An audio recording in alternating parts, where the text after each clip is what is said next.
చేసిన తర్వాత కూడా ఇవాళ ఇక్కడున్న ప్రభుత్వము ఇక్కడున్న పోలీసులు నిజంగా కూడా వారు వ్యవహరిస్తున్న తీరు అత్యంత దారుణం, అత్యంత అమానవీయం. నేను పోలీసు వాళ్ళకు గుర్తు చేస్తా ఉన్నా, ముఖ్యంగా డీజీపీ గారికి, అదేవిధంగా సీనియర్ అధికారులుగా ఉండే ఐపీఎస్ అధికారులకు నేను గుర్తు చేస్తా ఉన్నా. అట్లాగే పోలీసు అధికారులు కింది స్థాయిలో ఉండేవాళ్ళు, వాళ్ళకు కూడా నేను గుర్తు చేస్తా ఉన్నా.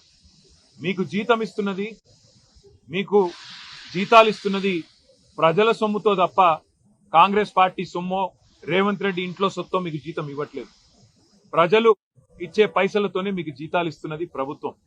కానీ ఈరోజు అదే ప్రజల ప్రాణాలు పోతుంటే, అదే ప్రజల ప్రాణాలు తీసే ప్రయత్నం కొంతమంది గూండాలు రౌడీలు చేస్తుంటే మీరు ఈ రకంగా చేష్టలుడిగి చేతగాని వాళ్ళలాగా చూస్తూ ఉంటే ఇది పద్ధతి కాదు.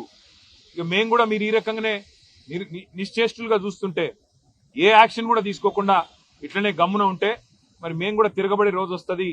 రాష్ట్రం మొత్తంలో కూడా శాంతి భద్రతల సమస్య వస్తుంది. గుర్తుపెట్టుకోండి. ఇప్పుడు భారతి గారు ఇప్పుడు నిజంగా కూడా చాలా సీరియస్ కండిషన్ లో ఉన్నారు. దాదాపుగా మొత్తం ఆమె పెల్విస్ బోన్స్ కానీ మొత్తంగా యూరినరీ బ్లాడర్ కానీ మొత్తం పంక్చర్ అయిపోయిన పరిస్థితి, చాలా క్రిటికల్ గా ఉన్నారని చెప్పి డాక్టర్లు కూడా చెప్తా ఉన్నారు. సర్జరీలు ఒకటి కాదు 3 సర్జరీలు చేయాల్సి ఉంది. దాదాపు 3 వారాలు ఇక్కడే ఉండాల్సిన పరిస్థితి ఉన్నది.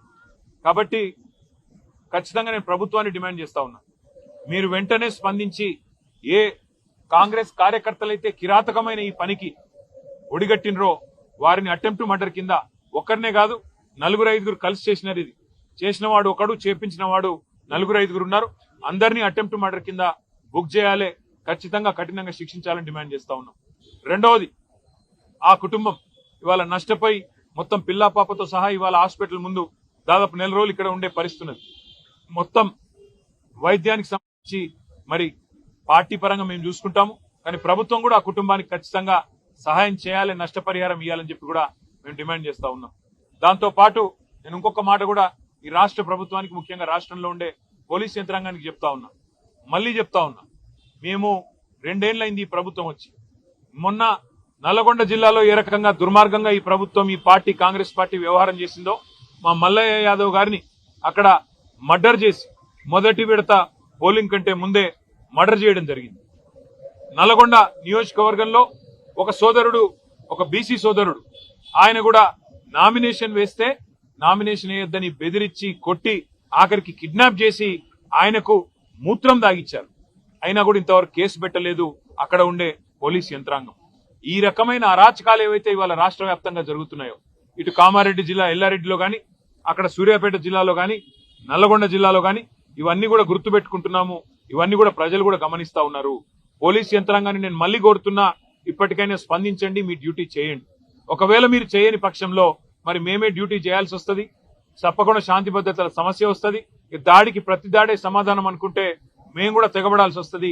తిరగబడ్డప్పుడు మరి మీకే ఇబ్బంది అవుతుంది, గుర్తుపెట్టుకోమని చెప్పి కూడా కోరుతూ, రాష్ట్ర ప్రభుత్వాన్ని మళ్ళొక్కసారి నేను చెప్తా ఉన్నా, మరి రేపు మళ్ళీ ఇంకో దశ ఎన్నికలు ఉన్నాయి.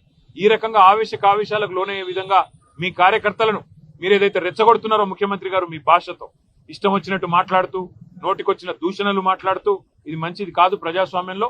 ఇకనైనా సవరించుకోండి, లేకపోతే జరగబోయే పరిణామాలకు మీరే బాధ్యత వహించాల్సి ఉంటుందని చెబుతూ, భారతి గారి కుటుంబానికి, అదేవిధంగా గాయపడ్డ మిగతా కుటుంబాలకు కూడా వైద్య ఖర్చులు మొత్తం పార్టీ నుండే మేమే భరిస్తాము.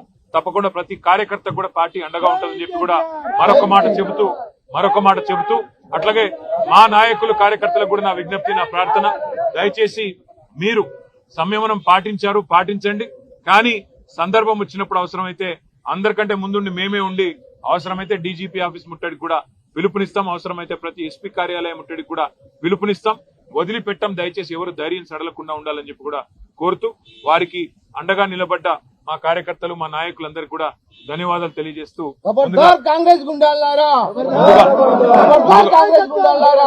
ముందుగా వారి ప్రాణాలు కాపాడుకోవడం మీ దృష్టి పెట్టుకుందాం. ఆ తర్వాత మిగతా కార్యక్రమాలు చేద్దాం. తప్పకుండా ఎస్పీ గారితో, డీజీపీ గారితో, అందరితో కూడా పార్టీ డెలిగేషన్ పోయి మాట్లాడుతుంది. ఒక్కరు కూడా ఇందులో మిగలకుండా ఎవరెవరైతే దాడి చేసినారో అందరు అరెస్ట్ అయ్యేదాకా, అందరికి శిక్ష పడేదాకా వదిలిపెట్టం, న్యాయ పోరాటం కూడా చేస్తామని చెప్పి కూడా తెలియజేస్తూ మీకు ధన్యవాదాలు.